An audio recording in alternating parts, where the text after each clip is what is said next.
करती हूँ आप सभी का सीडीपी क्लासेस में। और आज हम बात करने वाले हैं सीटी ईटी ईवीएस के बारे में, जिसमें आज का हमारा टॉपिक है फूड, वाटर और शेल्टर। देखिए 3+ क्वेश्चंस यहाँ से हमेशा पूछे जाते हैं, एक फूड, एक वाटर, एक शेल्टर, जो कि कन्फर्म है। और कभी शेल्टर से 2 पूछे जाते हैं और कभी कभी फूड से 2 पूछे जाते हैं। तो वीडियो के अंत तक चैनल पर मेरे साथ बने रहिएगा। जो भी आपको कंसर्न है उसको लास्ट में कमेंट बॉक्स में कमेंट कर दीजिएगा और साथ ही जो आपके नोट पॉइंट है उनको नोट करते चलिएगा। देखिए अब हम सबसे पहले बात करूं मैं फूड की, तो फूड को हम देख लेते हैं। फूड यानी भोजन। भोजन बेसिकली क्या होता है कि हम ह्यूमन बीइंग या कोई भी जीव जंतु जब कोई शरीर में उनके विभिन्न प्रकार की जैविक क्रियाएं होती हैं या फिर वो जैविक प्रक्रियाओं को संपन्न करते हैं किसी भी तरीके की, तो उन्हें संपन्न होने के लिए एनर्जी की जरूरत होती है और जो एनर्जी होती है वो हमें भोजन से प्राप्त होती है। भोजन जो बनता है वो बेसिकली खाद्य पदार्थ और उनके सोर्सेज से मिलकर बनता है। और जो हमारे खाद्य पदार्थ है वो हमें 2 प्रकार से प्राप्त होते हैं, एक प्लांट ओरिएंटेड होते हैं, एक एनिमल ओरिएंटेड होते हैं। यानी पादपों से प्राप्त होते हैं और दूसरे जंतुओं से प्राप्त होते हैं। अब हम पादप उत्पाद की बात करें तो पादप उत्पाद में हमारे वो वाले सारे पदार्थ सम्मिलित है, वो वाले सारे उत्पाद सम्मिलित है जो हमें पेड़ पौधों से प्राप्त होते हैं। अब हम देख लेते हैं वो कौन कौन से हैं। फलों से हमें विटामिन, खनिज लवण, शक्कर आदि की प्राप्ति होती है जो कि शरीर में की वृद्धि में सहायक होते हैं। फल सामान्यतः 2 प्रकार के होते हैं, रसदार और शुष्क। रसदार फलों में हमारे अमरूद, सेब, संतरा, आम, अंगूर, केला आदि प्रमुख हैं, जिससे हमें सुक्रोज और शक्कर प्राप्त होती है। और शुष्क में हमारे आ जाते हैं बादाम, किशमिश, अखरोट, ये सब जिन्हें हम ड्राई फ्रूट्स बोलते हैं।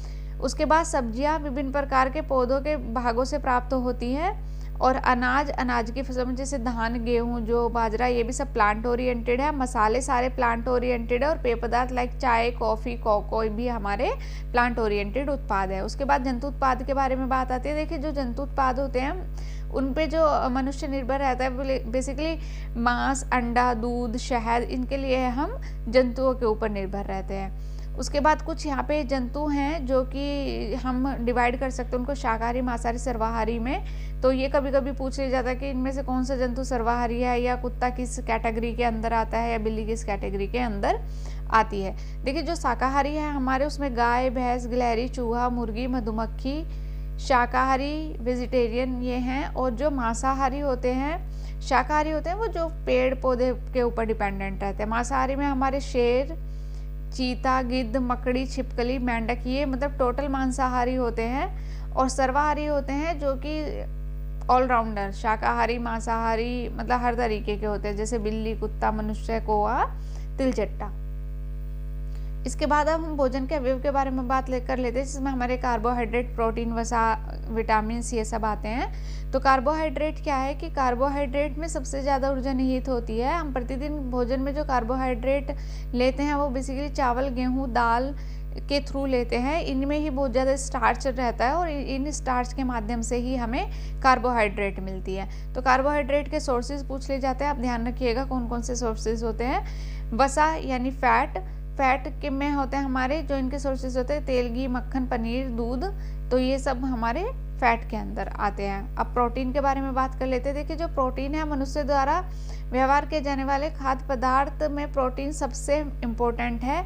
2 प्रकार के होते हैं, एंजाइमेटिक और संरचनात्मक। एंजाइमेटिक होते हैं जो शरीर में मेटाबॉलिक प्रोसेसेस को कंप्लीट करने में हमारी हेल्प करते हैं, जैसे जटिल कार्बोहाइड्रेट ऊर्जा का अनेक स्तर में से गुजरना, ये सब हमारे जो होते हैं मेटाबॉलिक प्रोसेसेस होते हैं। और इसमें ये सारे एंजाइमेटिक प्रोटीन के थ्रू ही सारे प्रोसेसेस कंप्लीट होते हैं। संरचनात्मक प्रोटीन बेसिकली हमारे कुछ स्ट्रक्चर को बनाने में काम आता है, जैसे पेशी, त्वचा, बाल, नाखून, प्रोटीन, क्योंकि ये सब प्रोटीन के बने आते हैं। पूछ लिया जाता है नाखून किससे बने हैं या बाल किससे बने हैं, तो ये प्रोटीन से बने हुए होते हैं और जो कि संरचनात्मक प्रोटीन का पार्ट है।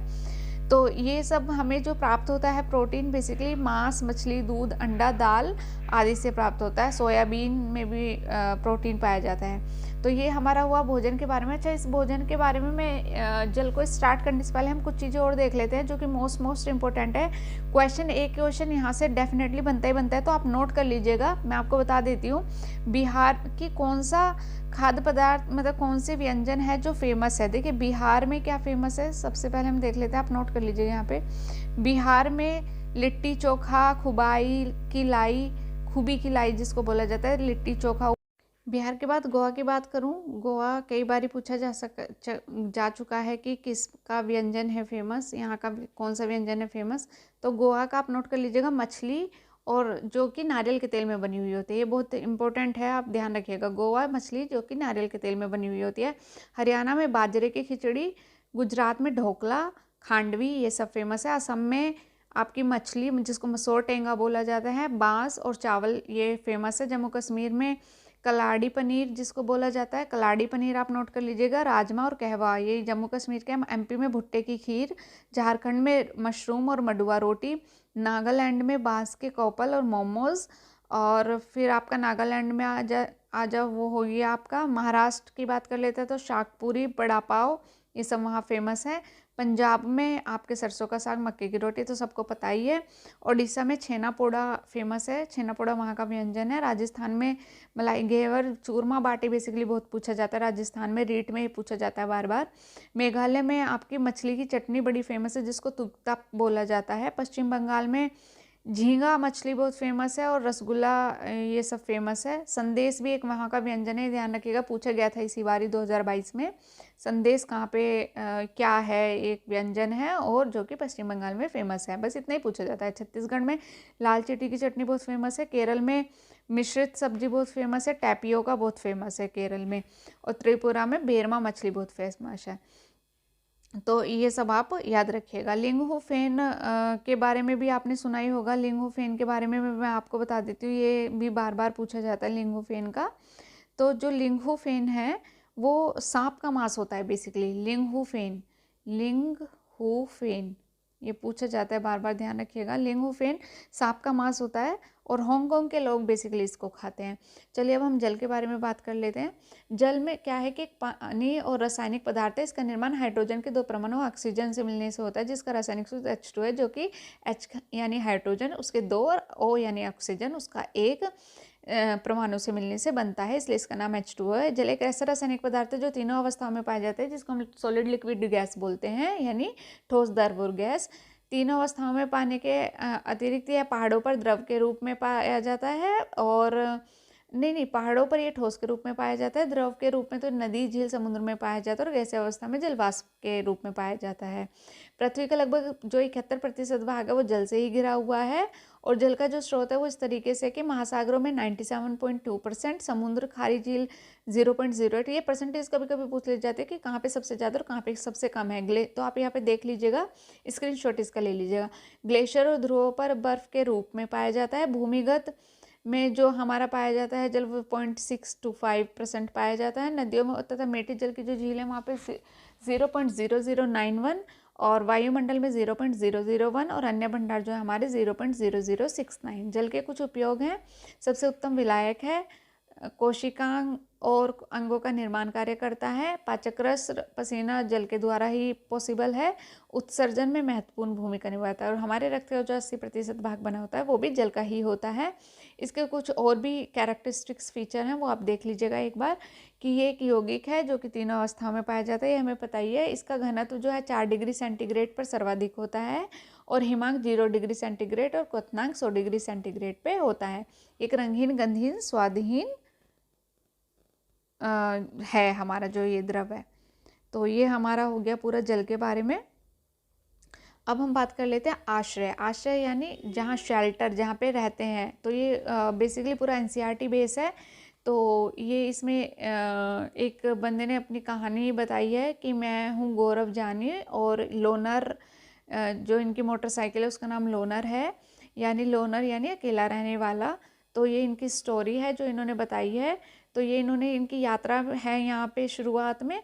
तो यात्रा जो इन्होंने की है बेसिकली वो बताया है कि कहाँ से निकले हैं। इन्होंने बताया कि मैंने ये सब सामान ले लिया है, इसमें डिस्क्रिप्शन में दिया हुआ है। और ये दिल्ली पहुंचा, महाराष्ट्र, गुजरात, राजस्थान से होते हुए मुंबई से दिल्ली तक का सफ़र किया है इन्होंने, जो कि 1400 किलोमीटर पड़ता है, और लगभग 3 दिन में इन्होंने सफ़र किया पूरा। तो ये भी कभी कभी पूछा जाता है दिल्ली से मुंबई तक का रास्ता कितना है। तो ये यहीं से क्वेश्चंस बनते हैं उसी तरीके से। दिल्ली में या इस इलाके में जो घर पाए जाते हैं वो सीमेंट, ईंट, कांच, स्टील के बने हुए होते हैं, यानी पक्के होते हैं। और अभी आगे का भी देख लेते हैं। रेगिस्तान, रेगिस्तान में की बात कर लेते हैं। तो दिल्ली नॉर्थन वाला नॉर्थ इंडिया वाला एरिया हो गया ये। और अभी लोनर की लेह के बारे में ये बात बता रहे हैं कि ये इलाका सूखा समतल ठंडा रेगिस्तान है।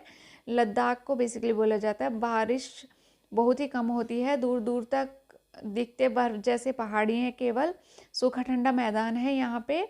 और जो यहाँ पे ध्यान रखने वाली बात है, इनके घर कैसे बने हुए होते हैं कि घर हर तरफ घास फूस पड़ी हुई थी। लकड़ी की सीढ़ियों से पहले मंजिल पर ले गया, यानी लकड़ी के बने हुए होते हैं। ऊपर की मंजिल पर लोग रहते हैं और नीचे की मंजिल पर वो अपने जानवरों को रखते हैं। तो ये लद्दाख के बारे में बात हुई। लद्दाख के बाद जो घर होते हैं वो चांगपा के बारे में जान लेते हैं कि नामग्याल में बेसिकली ये है चांगपा।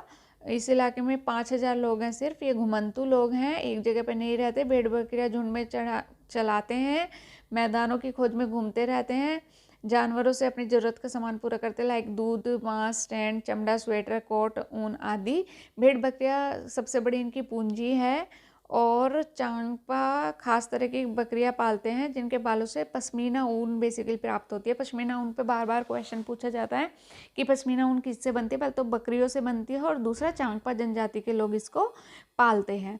अब चांगपा जनजाति के बाद हम आ जाते हैं पश्मीना ऊन। बता ही दिया है मैंने, फिर भी पश्मीना ऊन के बारे में देख लेते हैं कि पश्मीना सोल 6 स्वेटरों के बराबर गर्म होती है, ऐसा माना जाता है। इतनी गर्म, बहुत ही गर्म होती है, लेकिन मोटी बिल्कुल नहीं होती। ये 5,000 मीटर की ऊंचाई पर रह सकती हुई जो बकरियां हैं उनके बालों से बनाई जाती है। और इसमें ध्यान रख, जो ये बुनकर होते हैं ये भी खास तरीके के होते हैं और 250 घंटे में एक शॉल की बेसिकली बुनाई तैयार की जाती है। तो बस यहाँ पे यही ध्यान रखने वाली बात है। अब श्रीनगर के बारे में देख लेते हैं। श्रीनगर में क्या फेमस है अकॉर्डिंग टू एनसीईआरटी। इस वाले पेज पे कुछ नहीं है खास। फिर बेसिकली यहाँ डल झील ये फेमस है। और उसके बाद आपका आ जाओ, हाँ ये देखिए इम्पोर्टेंट है थोड़ा सा। श्रीनगर में बाहर से आए हुए टूरिस्ट हाउस बोट में रहते हैं और हाउस बोट 80 फुट तक लंबे होते हैं और इनकी चौड़ाई 8-9 फुट तक होती है। हाउस बोट के बारे में बिल्कुल पूछा जाता है। बोट की तरह बने लकड़ी के डोंगे पानी में तैरते रहते हैं। श्रीनगर की डल लेक और झेलम नदी में इन डोंगों की में परिवार रहते हैं, ये इम्पोर्टेंट है। इसके बाद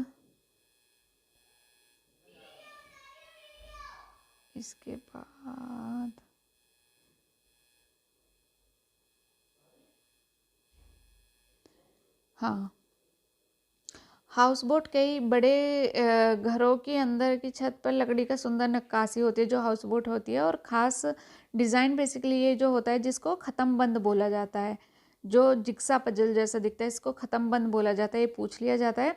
पत्थरों को काट कर रखकर उन्हें एक के ऊपर कश्मीर के गांवों को दिखाते हैं। तो ये इस तरीके के घर यहाँ पे मिलते हैं, आप देख लीजिएगा। यहाँ की छत ढलवा होती हैं। पुराने घरों की खासियत है कि जालीदार खिड़कियाँ यहाँ पे मिलती हैं जिनको डब बोला जाता है। और पुराने घरों की एक खासियत और है, पत्थर, ईंट, लकड़ी को मिलाकर बने हुए हैं। और ये जो डिज़ाइन है, इस डिज़ाइन को बेसिकली मेहराब बोलते हैं। तो ये बेसिकली हमारा शेल्टर के बारे में हुआ।